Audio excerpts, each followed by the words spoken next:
Amanda here, and it's been another week. I hope you are having an amazing one. Let's get into it. So it's really early on a Friday, and I had another week where we did so much. We've got our team growing, and we've been really very intentional in the Coaches Plaza about our growth, because so many companies, when they are growing, they are not paying attention to a few key factors when they're growing their business. And I thought I would talk a little bit about when you're wanting to build a coaching business, like what matters when you want to go and grow, because I have unsuccessfully grown my company a couple of times, and here's a couple of the mistakes I made. The thing that really got me in the first couple of attempts to grow my company was I felt so much emotional overwhelm. And I mean just like raw emotion, baby. You know, like the anxiety, the depression that came from anxiety of just feeling like I couldn't do this. I'm just being real with you. You know, a few years ago, I had so much opportunity. I saw so many people that would benefit from my coaching. I knew I could do it. I knew I was smart enough. I knew I had the coaching, the training, the mentorship. I had people all around me saying, you can do it. I even had mentors and gurus that I really respected looking me dead in the eye saying like, you've got the stuff, you can do this.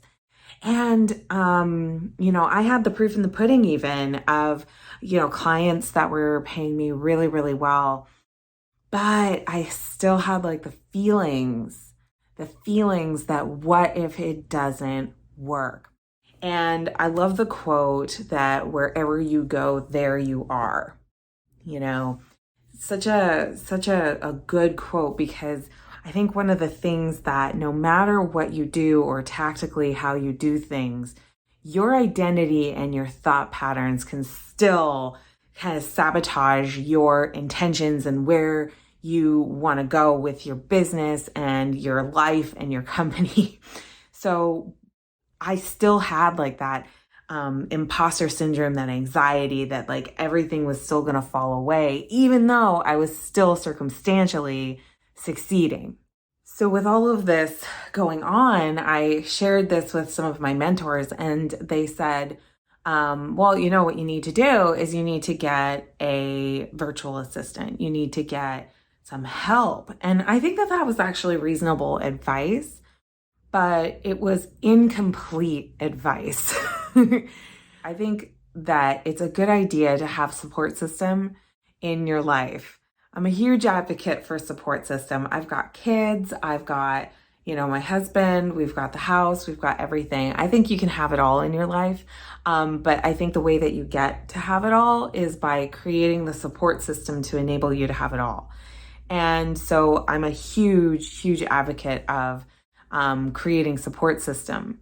But building a support system without knowing how that support system is supported is really where that was an incomplete piece of advice. I basically was like, cool, I'm just going to hire like a full-time virtual assistant. And then I hired a part-time virtual assistant. So I had a full-time virtual assistant who was based in India, and I had a part-time virtual assistant who was based domestically. And the reason for those two hires was one was like lower cost, but had language barriers. The other was higher cost, domestically located, didn't have the language barriers, so could do like copywriting and things like that. Seemed like a good idea at the time. But it actually added a whole bunch of stress, because you know what I didn't do? I didn't think through what the roles would be for those virtual assistants. And I didn't think through what exactly was I going to have these virtual assistants take care of. And what I created was actually more of a problem. I ended up putting more of a to-do list of now I've got to manage these people on top of the existing overwhelming to-do list of what I was already doing in my business. And now I had more of a problem because now I had to create more revenue. I had to create more business and create more to-do list and manage the people on top of all of this. So this created a pressure point situation in my business that my business almost failed in that period of time. And I went from being so stressed to mega stressed. And I see it all the time. I see people hiring team. I see people hiring, agencies. I see people hiring coaches sometimes or getting into programs sometimes thinking, oh, this is going to save me. This is going to get me out of the feeling and the identity that I've had of being overwhelmed by what it is that I'm trying to accomplish and do. And really what's going unaddressed is your ownership over the situation and being the general, being the admiral of the fleet, and being the one that says, this is where we're going, being the captain of your fate. So what I learned from that experience is, ironically enough, something that I should have known, because I was actually an organization design consultant for big companies. But for some reason, when I went from doing all that org design stuff for the big companies when I was a consultant, I just for some reason thought that it didn't apply to me when I was a small business owner. It does. It totally does. And when you do it for a big company, the way we did it is we said, hey, what are the roles and what are the processes that need to get completed here? And you hire people into roles to execute processes. So it's not bad that I hired virtual assistants. What was bad was that I didn't know the role that they were going to execute for me. And I wasn't clear about what was the workload that was going to come off of my plate when I hired those people into my world. And how was that workload going to generate more revenue for the company or free my time that I could generate more revenue for the company? The other thing that was really, I think, challenging was at the time I was a purely private coach. So every time I made a sale, it tied up a lot of time, and I didn't have systems set up for follow-up, follow-through. I didn't have a smart system set up for how I was managing my private client load. So I'm a big advocate for having group programs and using video curriculums and smart systems for delivering your programs. But even so, even if I had stayed as a private coach, I wasn't being clever about delegating, for example, the scheduling processes, or delegating, for example, the follow-up processes, or automation, or the marketing, or the back office processes. I hadn't standardized and built standard operating procedures that I could delegate down to a virtual assistant what needed to happen. So looking back, it wasn't so much that I hired virtual assistants that was the problem.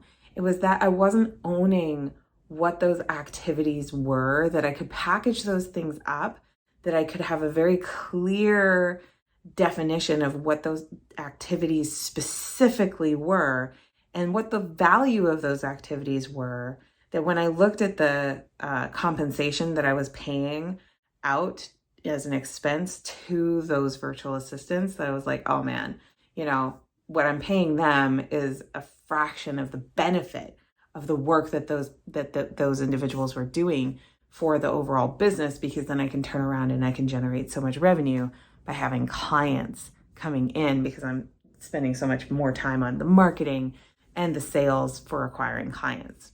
That, in retrospect, would have been a much smarter way to handle the whole hiring of the same situation, right? So that's how I would have done it. So nowadays, when I go about doing hiring, I think about it completely differently. I think about what are the activities that occur in the business and how much time do those activities take, and what is the value of those activities to the bottom line of the business. So there are 3 categories of the activities, and we look at the fulfillment, we look at the sales, we look at the marketing. And those, and then of course we have the operations of all of those different things.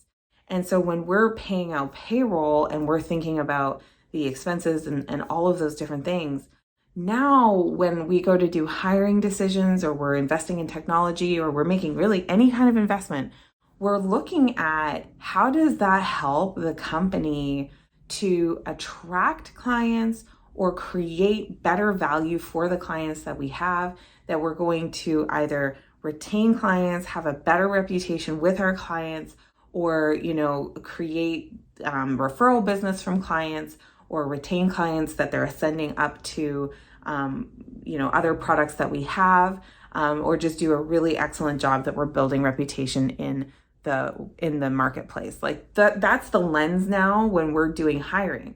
So now that we're hiring team and we're bringing team members in nowadays, that's like completely changed our relationship with hiring, because it means too that when we go to do recruiting or we're doing interviews, we're not just looking at like a warm body coming into the Coach's Plaza. We're looking at what's the culture fit of this person that's going to be working? How are they going to be representing our brand, and how are they going to fit in with the team? And are they growth minded like everybody else on the team? Are they also really excited about the mission of the company? Are they really excited about creating success for the community at large at the Coach's Plaza and the clients? And so like the whole mindset of it goes from being like the scarcity place that I had a few years ago, where it was like, I'm dying here and I need help and I've got to hire people. Went from that scarcity mindset to this abundance mindset of, wow, we're building something amazing here. And is this person who's going to be joining the team, are they as stoked and as excited about building this thing and being a part of a team that's building this thing and fulfilling this particular role to build this thing as we are? And if the answer is a heck yes, then they're joining the team, right? If we're going through the interview process and we're getting the sense that it's like just another paycheck, or it's not, it's not something that's really making sense as a good synergistic kind of stepping stone, then, it might not be the best fit, and that's okay, right? So anyway, I hope this is like a helpful conversation, and maybe you're at a point in your business where you're not hiring yet. I hope this is still a helpful conversation to just like think about your hiring in the future, or maybe you're going to put hiring, off for a second, or you might just hire out a job at a time instead of bringing on somebody that is going to be working with you full time. Or if you are hiring, maybe this is, a conversation that is helpful for thinking about how you might want to approach it. This is what I'm thinking about, and I hope you really enjoyed this week's blog. We'll see you later.